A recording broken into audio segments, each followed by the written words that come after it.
What up, you guys? Good morning, everyone. Currently it is 9:50 a.m. Tristan and I are heading to where? We are heading to San Diego. I don't know, where in San Diego? I forgot. Carlsbad. Carlsbad, yeah. I'm gonna see Keone. Mm-hmm. I'm gonna see them biceps. What? Nothing? We're headed to San Diego right now. We're gonna be taking a class. It's called Skills Workshop. It's the 5th one. It's supposed to have 3 really amazing instructors. The first one being Ray Bossa, he's a Hauser.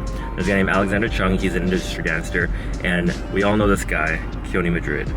Keone's gonna be focusing a lot on storytelling, and then Alexander Chung is gonna just share a lot about just the industry and dance as a job, and Ray Bossa will be focusing a lot on the housing elements and the basics of it. So really excited. It's 1 hour each, 30 minutes warm up and 30 minutes presentation.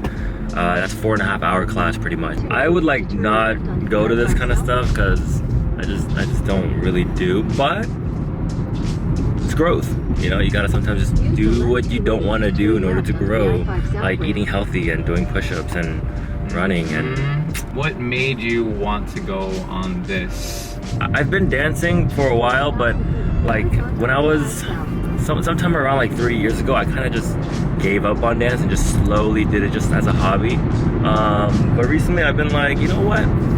I'm gonna like pursue less of business and just focus on what I can do now, because something like business I can work on when I'm in my 30s, and something like dance I don't know if I can do it later on. So be faithful with the things that God has given you now, but also dream big and, you know, look forward to the future. But at the same time, like, you can create that in your head, but that doesn't mean it's gonna come true, you know?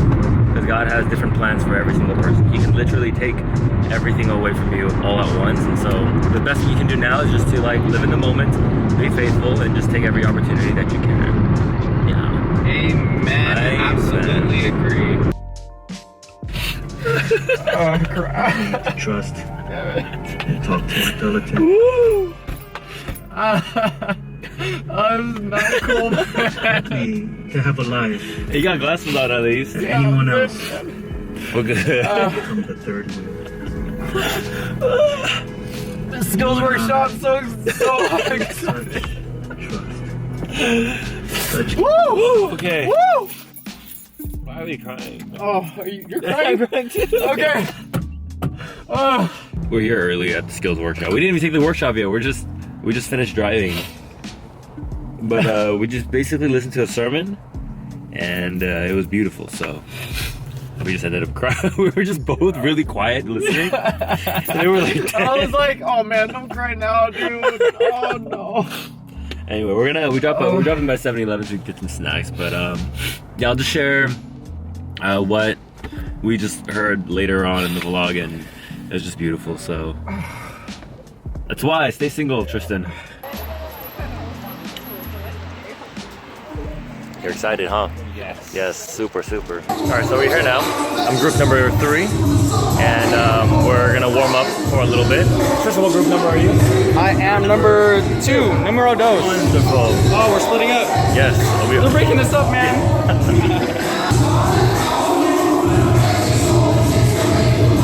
Alright, have a good time. You too. And I'll get back to you guys after it's over.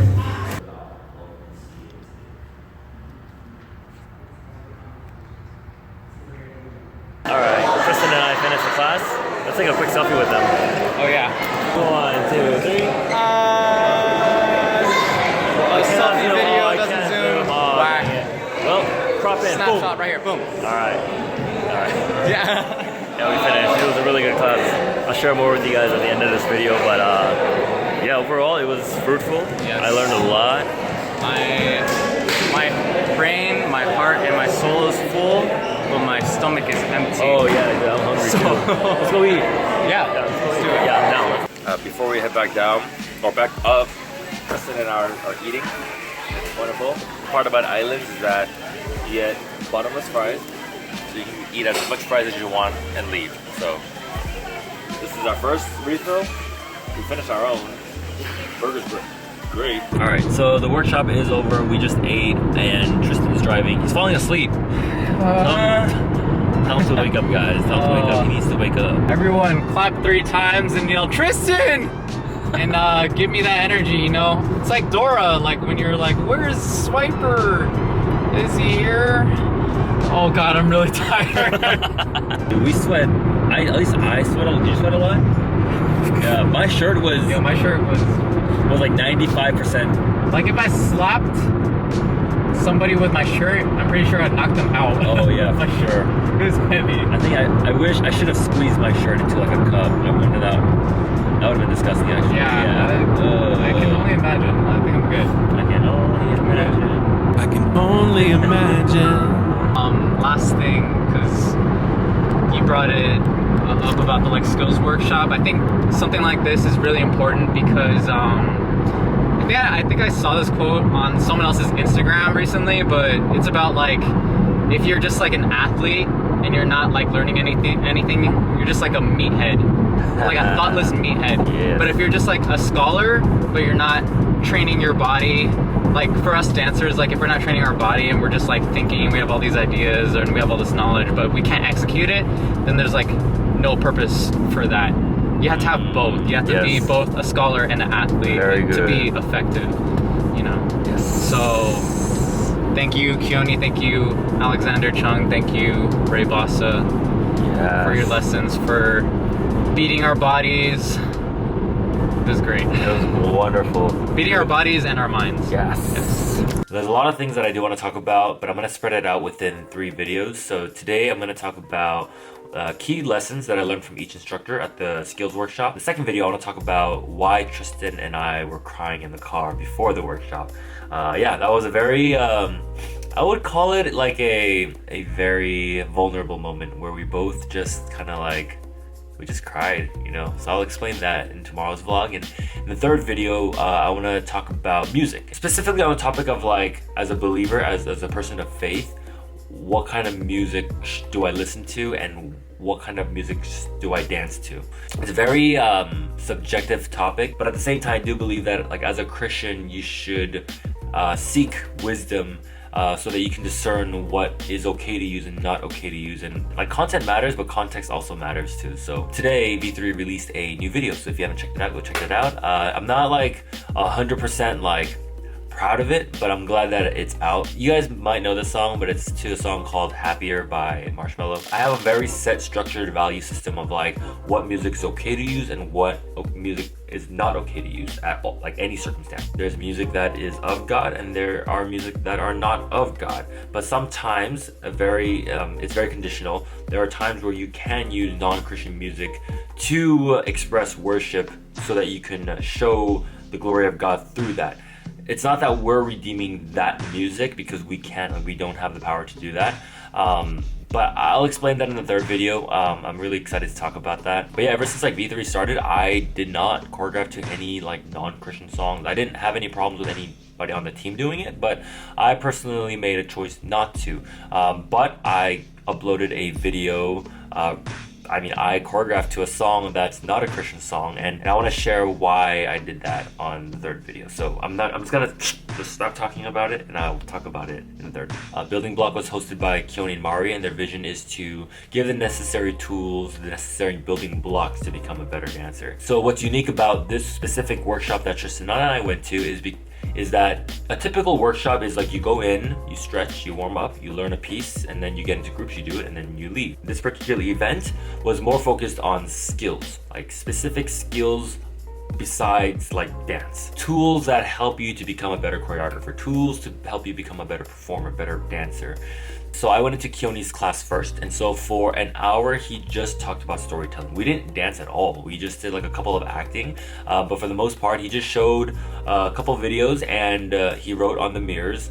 I took a lot of notes, a lot, and I wish I could share all that with you right now. Maybe I could if you want me to. Let me know. I don't know, but if I could tell you like the main thing when it comes to storytelling is why do you want to share that story? He talked about you need to figure out the why first. The music comes last. So for him, he thinks about like what kind of like set does he want, what kind of theme story does he want to share? And then he thinks about like the set, such as the stage and the characters, and then the blocking and the effects and like the props that he wants to use and the imagery. Like he thinks about all this first, and then one day he'll like hear a song that matches exactly that, and and he'll choreograph to that song. So sometimes he'll have like an idea for years and then later on make the set come to reality. Like for example, I think it was 2014, I might be wrong, maybe 15. He directed a set in Choreo Cookies, it was last year directing, called the Orphan Set. He's always wanted to do an orphan set, but he couldn't find the right music to. And so what ended up happening was he had this idea, and one day he heard the song and he immediately was like, that's the song, that's gonna be the orphan song. And so the orphan song came to life.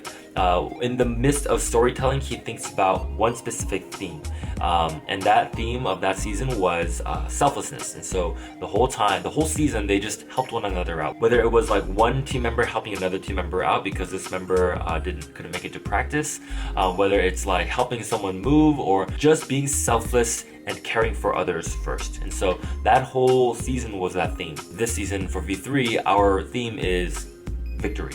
Victory, along with victory comes quality of movement. So right now V3 is focusing a lot on like the theme of victory, so sharing stories of victorious moments and how God is victorious over their lives, and at the same time they're focusing on quality of movement, so they're being very intentional about the way they move. And he also encouraged just keep the story simple. Like the orphan said, the story was basically like a new orphan came into town and everyone wants to just help him. That's it. Man, I should just create like one specific video just talking about all of this. I should. Maybe that'll be the 4th video, because it was a lot of information. It was an hour worth of information. I'd rather sit with Keone and talk with them for an hour versus taking a class with them for an hour, because what's in here is like so much more valuable to me. And then after Keone, I went into Ray Boss's class, which was specifically on housing. And so I love housing. I think housing is one of the coolest styles out there, but I can't do, not that I can't do it, it's just like, if I could invest into another style, it would be housing next, because it's so similar to b-boy top rocking and there's a lot of similarities in it. But Ray Bossa was really awesome because that class wrecked me. Like my legs were burning after it, because we just danced non-stop for an hour. Like resting times were like we were still moving. He gave us like 2 water breaks, but other than that, like we were just like moving still during break times, and then we would go full out. And then while the other group is going full out, we like kind of still be moving and then full out. So it was an intense cardio session. Now what's cool about Ray Bossa is that because his foundation is in house, his whole class was based off of foundations, the importance of foundations. So my foundation is in breaking, Mike Song's is in popping, Bam Martin's is in breaking, Keone's is in, I believe, popping as well. He just talked about the importance of foundations, learning the basic foundations, the basic steps, and then building on top of it to make it your own. That was like key. That was it. That's all I needed to hear. You guys don't know this, but a lot of like b-boys hate like the choreo scene, because like you have all these choreo people like, all right, your hands gotta be like this, your hands gotta be like this, like nope, your elbows too low, elbows higher. And so everyone's designed to fit this box of like, you gotta all look the same. The beauty of freestyling is that you don't have to look like your neighbor. You should be creating your own identity as a dancer, not to look like anybody else, to be original. And so in his class, it was very freeing. Like everybody had different arms, everybody had different feet angles, everybody was looking different directions and going on different levels. And it was very refreshing to be in that kind of class setting, especially because every time I go to a class, everyone's trying to look like the choreographer. And I really enjoy watching those who don't look like the choreographers. So for Bossa, he's just like this funny, smiling hippie guy who just loves like dance and loves people and loves life. By the way, if you are interested in housing, just type in Ray Bossa. Like he is the go-to housing guy. His name is pretty big if you live in the OCLA area. I'm pretty sure if you live in New York or any other areas too, like Ray Bossa is the housing go-to guy. Alexander Chung was the 3rd class that I went into, and I did not know what to expect at all, because housing, cool, Keone, I've taken a couple classes from him, so I kind of knew what to expect for both classes. But when it came to Alexander Chung, I didn't know what to expect because he is an industry dancer, and I've never taken a class from an industry dancer. If you guys don't know what industry dancers are dancers who dance in the industry. I think that was such a bad way to explain it, but they're dancers who basically do it as their job. Most of them live in LA. They do contract jobs, they do commercials, they do shows, they do tours, and so we call these these people industry dance. Industry dancers aren't as what it say, like combo heavy and technical heavy as like the industry as urban dancers. But industry dancing choreo is a lot simpler. But because it's so simple, you have to add that much more emotions behind those choreos. So one example is like today we learned like a couple moves like this and this and this and this, and that was all within like one 8 count. You have 4 moves in an 8 count, but you have to add so much into that. You're basically trying to make an audience feel a certain emotion as you dance and by drawing them in by your facials, by your performance, by your body language. I mean, I think both are very respectable and they're both very hard. I don't think one is easier than the other. So when Alexander Chung taught, it reminded me a lot about GI. Like GI, Dancing God's Image, the ministry that I'm a part of, our dances are very just like angle, level, angle, turn, level. Like it's very simple. It's pretty technical sometimes too, but it was very similar to industry dancing because the movements weren't anything crazy. All the JEG kids need to do now is just add expression and emotions into their movements so that they can make the audience feel what they're feeling, and so that the dancers can invite the audience in as well. So I found Alexander Chung's workshop to be very valuable because I felt like I gained a lot that I can bring back to GI and teach. But yeah, Alexander Chung, he talked about like quality of movement too. Like he used the phrase like, does your barrel leak? Meaning, are you just winging your movements? Are you just are you just going to point A to point B because that's what you were told to do? And so what he tries to do from point A to point B is add texture, intention, purpose behind each movement, so that every move he does when he goes from point A to point B, he feels extremely confident. But after point B, he doesn't break there. He continues on to point C, then point D. And as he moves to these directions, this is what he means by like, does your barrel leak? Because sometimes you'll go to point A to point B and you'll kind of like half do like point B to point C and then do full at point D, you know? And so for him as an industry dancer, like all those gaps matter. Every moment, the moment you enter for auditions until the end of audition, you're performing. You're giving everything you have without a break. Having intention behind the movements, having purpose behind the movements. So yeah, if you listen to this far, thank you so much, especially if you're not a dancer and you just listen to it just because. That's kind of cool. Because, you know, like I can listen to like a cook, like something that I have no relationship with, and still learn a lot of valuable lessons from that. I can listen to like a glass maker and learn a lot from that as well. I'm gonna end this video, guys. I'm gonna go to sleep. Thank you guys again for listening this far. If you have, give this video a big thumbs up. Remember to stay passionate, inspired, and grateful in all that you guys do. And I'll see you guys in the next video. Over. Good night, good morning, adios.